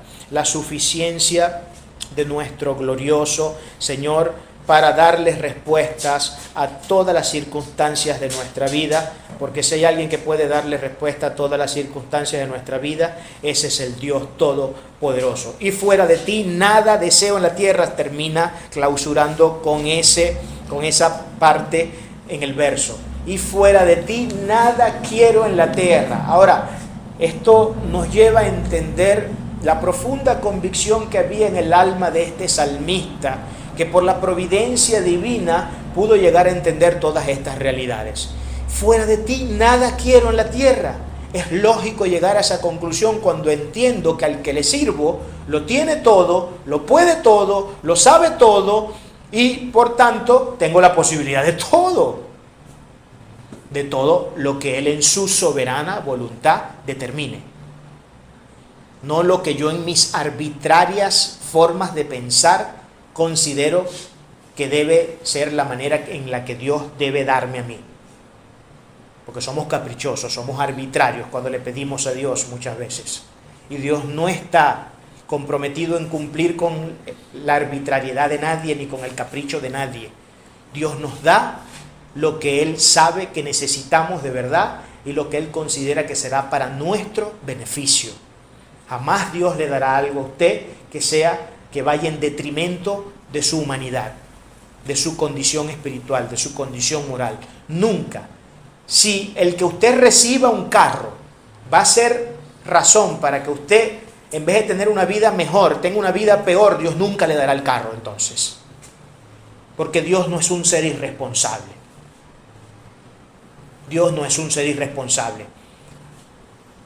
Si Dios, sabiendo que dándonos riquezas, hacemos de las riquezas nuestro Dios, entonces jamás nos dará riquezas y toda la vida seremos pobres. Y Él prefiere tenernos pobres, pero sumisos y humillados a Él, que darnos riquezas y después darle la espalda a Él. El Señor sabe lo que hace, nosotros somos los que no sabemos nada. Nosotros somos los que no tenemos idea de absolutamente nada, pero Él conoce todas las cosas. Por eso Él concluye diciendo, fuera de ti yo nada, absolutamente nada quiero. No me interesa nada que esté fuera de los confines de tu ser, de tu grandeza, de tu majestuosidad, de tu divinidad. Nada. Y así tenemos que ser nosotros, hermanos. Si tan solo nosotros pudiéramos pensar de esa manera, pero no solamente pensar, porque esto no es una cuestión de simple asentimiento intelectual, porque como les digo, volviendo a lo que dije palabras atrás, nosotros podemos estar intelectualmente convencidos de estas realidades, pero a la vez no confiar en ellas, a la vez no aceptarlas y no vivir por ellas y para ellas. Entonces, en ese sentido, nada hacemos. ¿Cuántos de nosotros acá pudiéramos decir que nada más queremos que al Señor?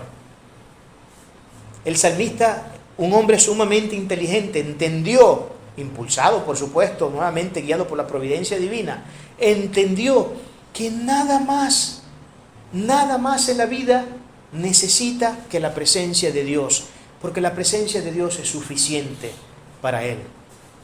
Nosotros somos personas muy hedonistas, solemos ser personas demasiado narcisistas, egoístas y tantos otros istas que podemos ponerle a esto, ¿no?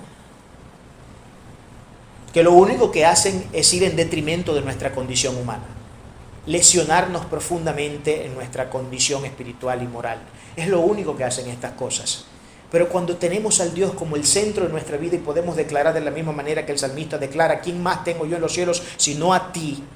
Es cuando nuestras vidas realmente se conducen bajo la dirección de Dios, que como ya pudimos estudiar en el verso anterior, es un consejo infalible, perfecto, glorioso, que lo sabe todo y que nos guía por senda de paz y de justicia.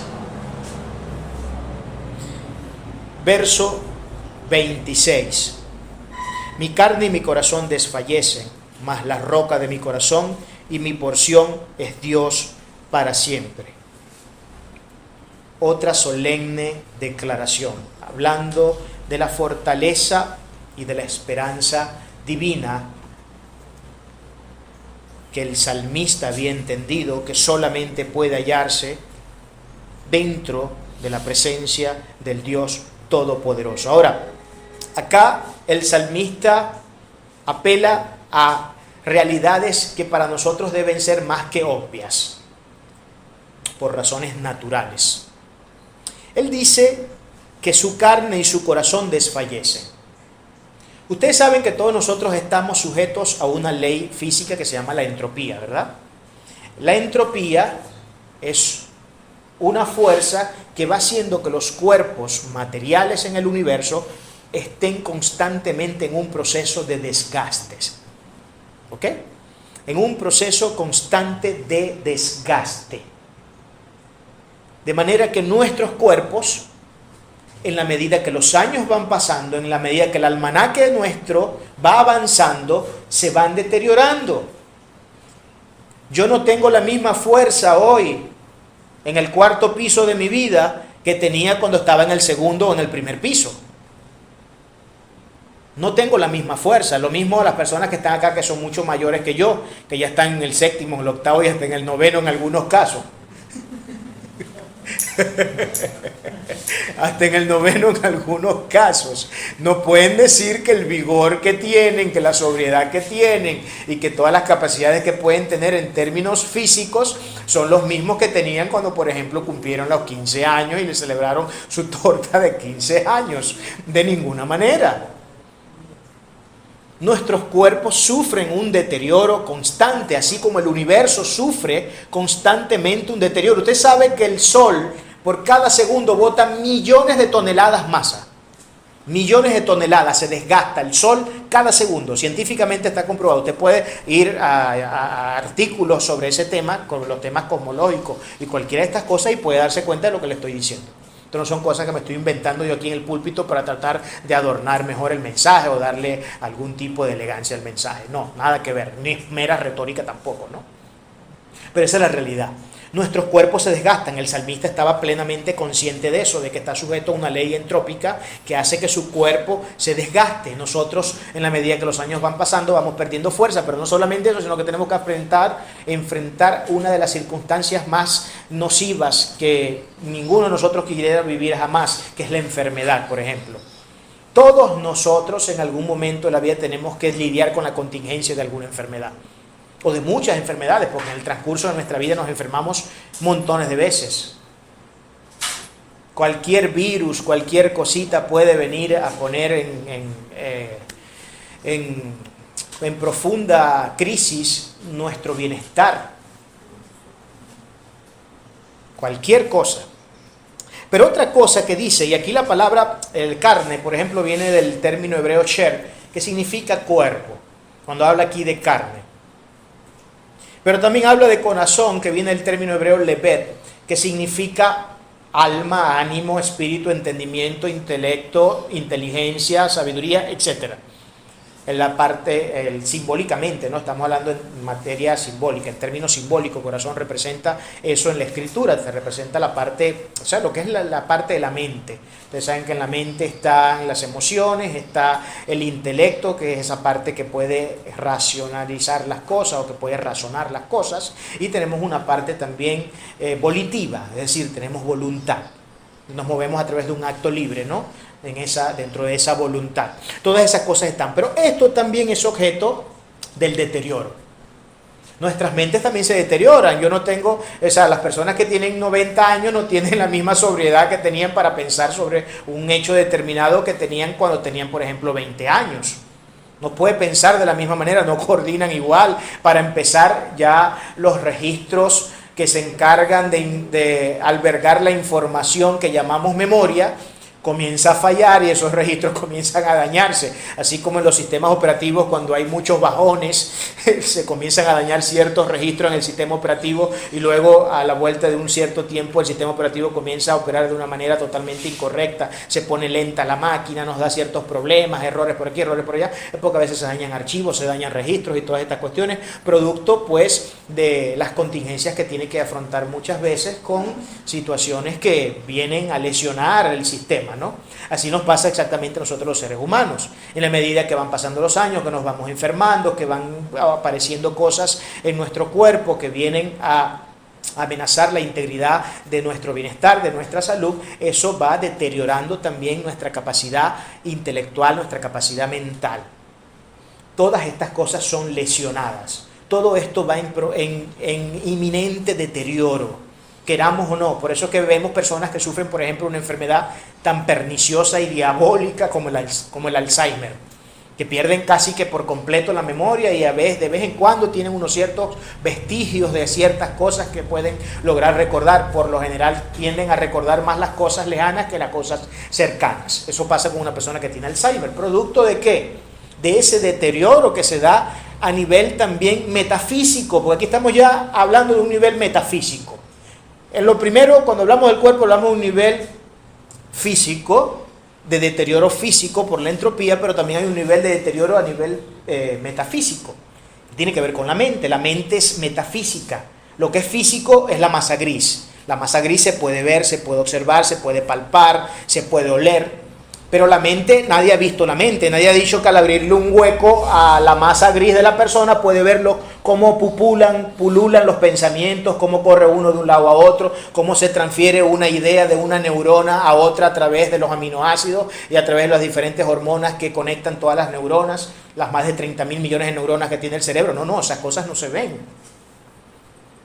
Por eso que hablamos de entidades metafísicas. ¿Por qué decimos que son metafísicas? Porque están más allá de lo físico, de lo que puedo palpar, de lo que puedo ver, de lo que puedo de alguna manera evidenciar, de manera material. No lo podemos hacer. Entonces, todos estamos sujetos a esa realidad. Mi carne y mi corazón desfallecen, fenecen, se están deteriorando, se están muriendo, se están haciendo cada vez menos capaces. Es lo que está diciendo el salmista. Más, que es igual que de usar el pero. Ustedes saben que las conjunciones adversativas dentro de la gramática bíblica tienen un poder impresionante. Tienen un poder impresionante. Este más aquí es lo mismo que decir pero, exactamente lo mismo. Más, la roca de mi corazón y mi porción es Dios para siempre. El término roca viene de la palabra hebrea sur, que significa fortaleza, Dios poderoso, fuerza, etcétera, y cualquier cosa que tenga vínculo con estos términos. Mi fortaleza, dice, más la roca de mi corazón, y fíjense que él enfatiza, me llama curiosamente la atención el hecho de que él enfatiza aquí no el tema de la carne, sino más bien del corazón, dando a entender con esto el salmista que es mucho más importante aquello que no logramos ver que lo que logramos ver. Es mucho más importante lo que yo piense que la condición en la que esté mi mano.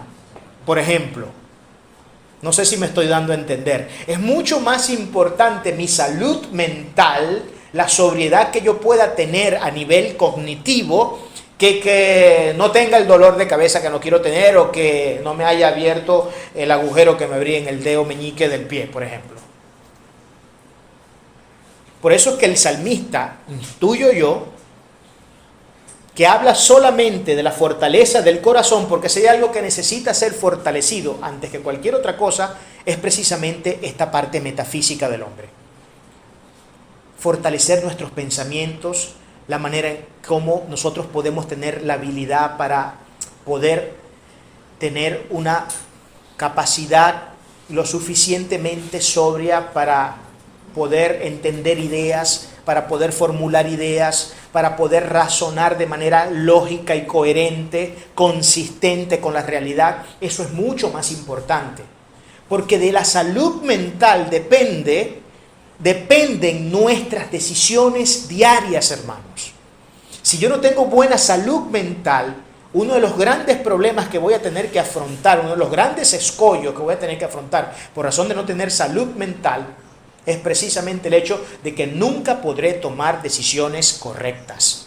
Y entonces siempre estaré tomando decisiones erráticas, decisiones erradas, decisiones que no tienen ni pies ni cabeza y que están completamente infundadas sobre la nada. Y eso sí trae serios problemas, porque usted y yo somos lo que decidimos ser cada día. Si usted decide ser una mala persona y ser alguien odioso, alguien al que nadie pasa, al que nadie quiere, al que nadie le quiere prestar atención, usted puede decidirlo.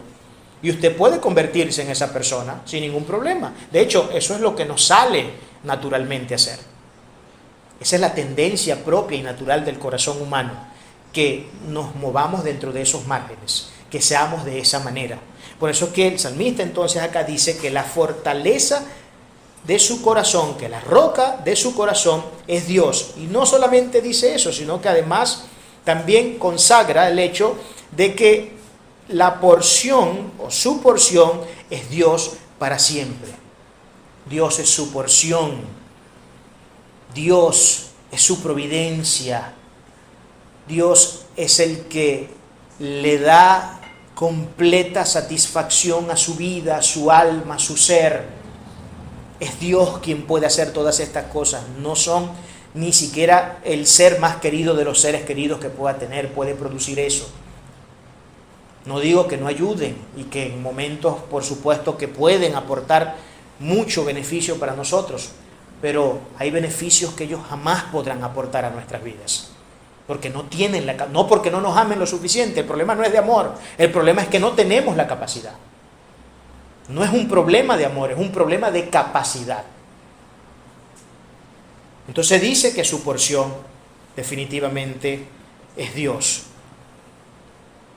Me fascina de verdad, de manera sobremanera, este verso 26, porque aquí una vez más podemos entender, y con esto culmino el análisis de este verso, aquí una vez más podemos entender cómo es de importante, distinto a lo que dicen nuestros detractores, la mente en la vida cristiana.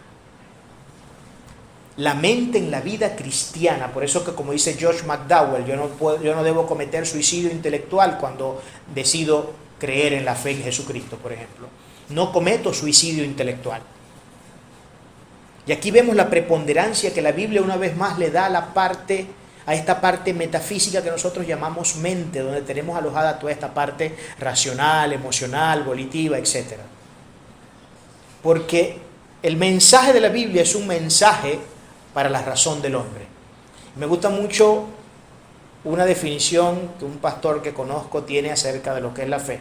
Él dice que la fe es la razón de Dios revelada a la sinrazón de los hombres. La fe es la razón de Dios revelada a la sinrazón de los hombres. Y esto, por supuesto, que tiene mucha consonancia y conexión con lo que los textos sagrados indican. De manera que nuestra fe es una fe para pensadores, es una fe para gente que le gusta cultivar el conocimiento, que le gusta cultivar el intelecto, y estas son cosas que a mí me enamoran de mi fe. Porque si usted se va a las religiones, por ejemplo, las religiones orientales son todo lo contrario, buscan e intentan suprimir la capacidad mental del ser humano, con mantras, repeticiones sin sentido, balbuceo de palabras que no tienen coherencia, y eso no alimenta la parte racional del hombre. Lo que alimenta la parte racional del hombre es la palabra coherente, el verbo coherente que tiene sentido, los conceptos, las ideas. Y nuestra Biblia, nuestro libro de texto por antonomasia, es un libro que está plagado de conceptos y de ideas profundas, irracionales. Por eso dice Pablo en el capítulo 12 de los Romanos, versículos 1 y 2, que nos renovemos en el espíritu de nuestro entendimiento para que comprobemos cuál es la buena, agradable voluntad de Dios, porque nuestro culto es un culto racional. Lo estoy parafraseando. Vieron que dice que nuestro culto es un culto racional, no es un culto loco, una cuestión en la que le damos el pensamiento a quién sabe qué fuerzas extrañas y aleatorias que operan en el universo y que luego estas vienen a causar unas lesiones raras en nuestra cabeza. No, nuestro culto es un culto racional, lógico. La palabra que está en el original, en el texto original griego, es la palabra lógica. La fe bíblica no se pelea con la razón del hombre, la complementa, le da mayor coherencia a nuestros pensamientos y a nuestras ideas, le aporta significado, le aporta trascendencia. Y estas son cosas que por lo general la gente tiende a perder de vista, e incluso, tengo que decirlo con todas las letras, los mismos pastores y la misma gente que se encarga de predicar a veces no tienen la mínima idea de estas razones, lamentablemente. Versículo 27. Porque aquí los que se alejan de ti perecerán. Tú destruirás a todo aquel que de ti se separa. Tú destruirás a todo aquel que de ti se separa. Estamos ante la realidad de un mundo que, si no ha observado estas realidades que expresa la palabra de Dios de manera categórica y taxativa,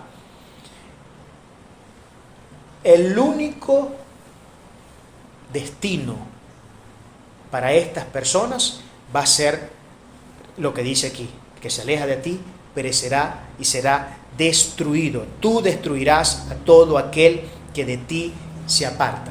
Tú destruirás a todo aquel que de ti se aparta. Dios va a destruir a todo aquel que no busca de su presencia. Esto es desalentador para muchos de nosotros, porque entendemos que dentro de nuestro círculo familiar hay mucha gente querida que quisiéramos que fueran salvas, que quisiéramos que tuvieran esa garantía de vivir eternamente en la presencia de Dios, pero lamentablemente esto es algo que no va a suceder, porque la salvación no es para todo el mundo. La salvación no es para todo el mundo, lamentablemente es así. Si es que nosotros podemos decir que es lamentable esto, ¿no? Porque estas son cosas que determina el mismo Dios. Nosotros no somos quienes para estar en contra de lo que los preceptos sagrados de Dios indican. Pero lo que está diciendo acá es que definitivamente no hay esperanza.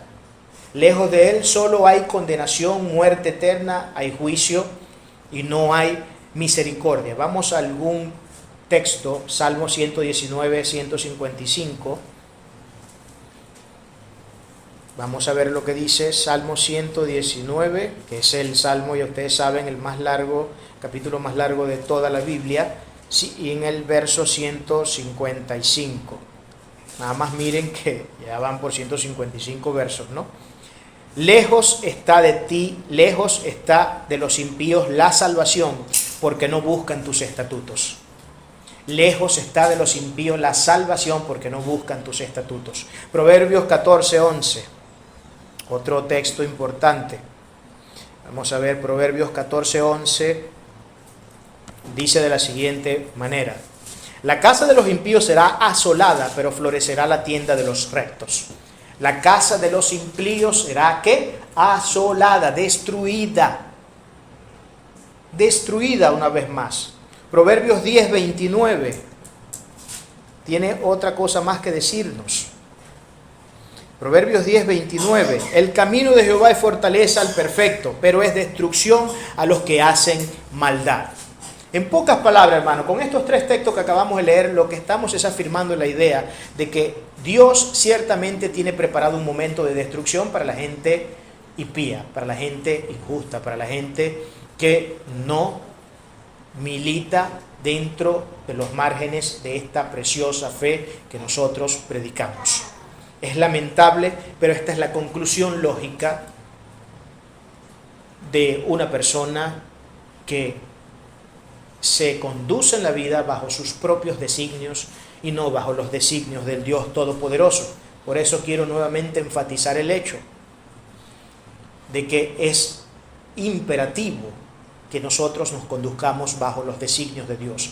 Es imperativo que lleguemos al entendimiento del consejo de Dios, que busquemos constantemente el consejo de Dios. Y para esto no hace falta tener experiencias míticas, mistéricas, raras, locas, arrebatos místicos y todas estas cuestiones que mucha gente hoy tiene como práctica dentro de algunos círculos evangélicos, como el Evangelio de la Prosperidad. Para eso no hacen falta esas cosas. Usted quiere conocer el consejo de Dios, usted no tiene que esperar que Dios se le aparezca en carne, en hueso, primero que no es carne ni hueso, pero no tiene que esperar que Dios se le aparezca, que tenga algún tipo de arrebato místico o algo por el estilo y que Dios le hable audiblemente a usted. No, usted quiere conocer la palabra de Dios, usted quiere conocer el consejo glorioso, sabio y perfecto del Dios Todopoderoso al que le sirve. Vaya a las Escrituras, ahí está el consejo. Usted quiere que Dios le hable, lea la Biblia. Cada vez que usted lee la Biblia entienda que es Dios quien le está hablando, porque toda esta palabra, como dice 2 de Timoteo 3:16, ha sido inspirada, insuflada por el Espíritu de Dios. Y esto no es palabra de hombre. Aunque Dios inspiró a autores humanos Él los inspiró, fue Él quien los inspiró y quien se encargó de que lo que Él quería que se documentara en este precioso libro sagrado, se documentara como tenía que ser. Esto está completamente claro acá en la palabra del Señor. De manera que no hay ningún tipo de esperanza para el impío, para la persona que no busca de Dios, y Él definitivamente tendrá que destruirlos. Verso 28. Pero en cuanto a mí, ahora miren cómo inicia este verso. Miren cómo inicia este verso. Inicia con una conjunción adversativa. Inicia diciendo pero. Lo que este pero quiere decir aquí es que está haciendo una contrastación entre el texto anterior, entre el verso anterior con el presente. Va a contrastar esta realidad. Si siendo impío no tenemos esperanza y la ineludible realidad y destino del impío será la destrucción eterna, ahora yo les digo, por eso utiliza el pero, en cuanto a mí, el acercarme a Dios es el bien. He puesto en Jehová el Señor mi esperanza para contar todas sus obras. En cuanto a mí, el acercarme a Jehová es el bien. El bien solo puede ser hallado en Dios. Estar cerca de Dios significa la mayor, la máxima y más grande expresión de bien que nosotros podamos conocer. No existe otro bien. No hay un bien mayor que el Dios Todopoderoso. Pero ese bien solamente puede ser hallado en la proximidad a ese ser que constitutivamente tiene dentro de sus características divinas ese bien supremo. Yo no puedo experimentar el bien supremo de Dios si no es a través de la proximidad a ese Dios que constitutivamente tiene esa característica. Nosotros solemos utilizar mucho esta palabra: esta persona es buena, aquella persona es buena, esta persona es buena, este otro es bueno, etc. Pero nosotros a veces no tenemos ni idea de lo que decimos cuando calificamos o cuando establecemos juicios de ese tipo, llegando a conclusiones como, por ejemplo, que tal persona o cual persona es buena. No estoy diciendo que no hayan márgenes de bondad alguno en los seres humanos. Claro que hay márgenes de bondad en los seres humanos. Pero el bien real, máximo, supremo, la verosimilitud suprema del bien está en el hecho de la persona de Dios. Y solamente puedo hallarlo si estoy próximo a Él. Yo no puedo conocer ese bien supremo si yo estoy lejos de mi Señor. Es imposible que yo pueda tener nociones siquiera remotas de esa bondad divina si no estoy cerca de Él. Necesito acercarme a mi Señor.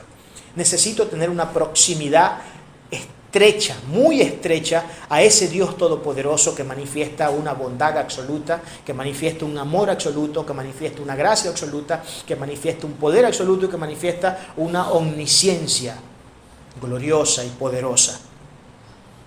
Por eso contrasta acá. Mientras que el impío, al alejarse de Dios, tiene como consecuencia lógica la destrucción, por el contrario, el que se acerca a Dios, por eso utiliza la conjunción adversativa, pero el que se acerca a Dios halla el bien. Y no solamente halla el bien, sino que he puesto en Jehová el Señor mi esperanza para contar todas sus obras. Para contar todas sus obras. Yo quiero que vamos a un salmo. Salmo 84:10, para que veamos un poco sobre lo que significa el bien de esta cercanía. Salmos 84:10. Vamos acá.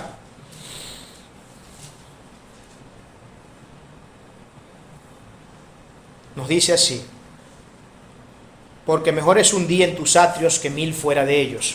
Escogería antes estar a la puerta de la casa de mi Dios que habitar en las moradas de maldad. ¿Está viendo lo que dice el salmista acá, no? Qué palabras tan preciosas, ¿no? Tan presumibles también, ¿no? Para nosotros.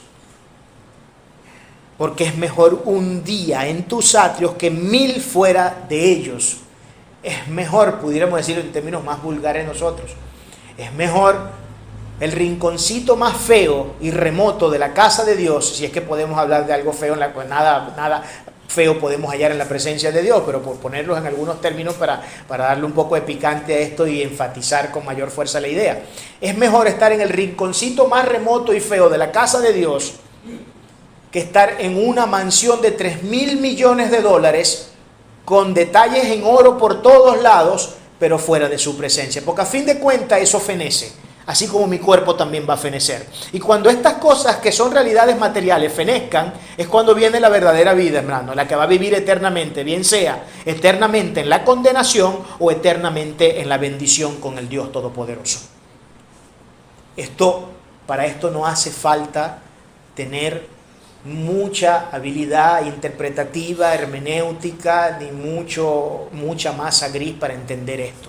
Esto es algo que podemos verlo desde la propia superficie, porque así es de preciosa la palabra del Señor.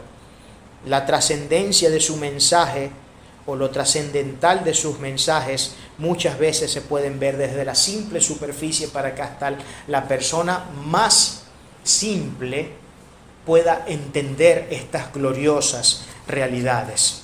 No hay otro bien, no hay otra forma de hallar bien que acercándonos a Dios. ¿Usted quiere el bien para su vida? Le pregunto. ¿Queremos el bien para nuestras vidas? Yo estoy seguro que todos queremos el bien para nuestras vidas. Ya usted sabe dónde tiene que buscar. Si usted quiere el bien para su vida, y no un bien cualquiera, el bien por antonomasia, el bien supremo, el bien glorioso, el bien que trae la mayor y suprema medida de felicidad a nuestro ser, acérquese entonces a Dios. Si usted no se acerca a Dios, nunca podrá disfrutar de estas prerrogativas que solo en la presencia de Dios nosotros podemos experimentar. De ninguna otra manera nosotros podemos experimentar esta realidad si no es a través de la gloriosa y preciosa presencia de nuestro Señor. Finalmente, Romanos 8:18. Y con esto concluimos este hermoso estudio del capítulo 73 de los Salmos, que quisiera llorar, pero no me quieren salir las lágrimas. Tengo que definitivamente ser sinceros y muy honestos con ustedes. Este es un salmo que me ha enseñado muchísimo en todas estas semanas que he venido estudiándolo. Definitivamente es algo sumamente aleccionador, hermosa. Vemos la maravillosa y gloriosa sinceridad de la palabra de Dios. Usted sabe que otra de las distinciones que presenta este libro con respecto a otros libros religiosos es que este libro no nos muestra una visión romántica del hombre. Este libro nos habla con todas sus letras. Por eso sí él ha solido ser el libro más atacado en la historia de la humanidad, porque este es un libro muy peligroso para los sistemas totalitarios. Este es un libro muy peligroso para la gente que piensa contrario a estos preceptos, porque viene a exponer a la luz la inmundicia del ser humano y cómo somos de incapaces sin la presencia de este glorioso ser del cual hemos estado hablando y del cual muy bien nos ha referenciado el salmista Asaf. Este es un libro que viene a poner de cabeza al mundo que no quiere afrontar la realidad de un Dios eterno, supremo y soberano. Y dice de la siguiente manera Romanos 8:18.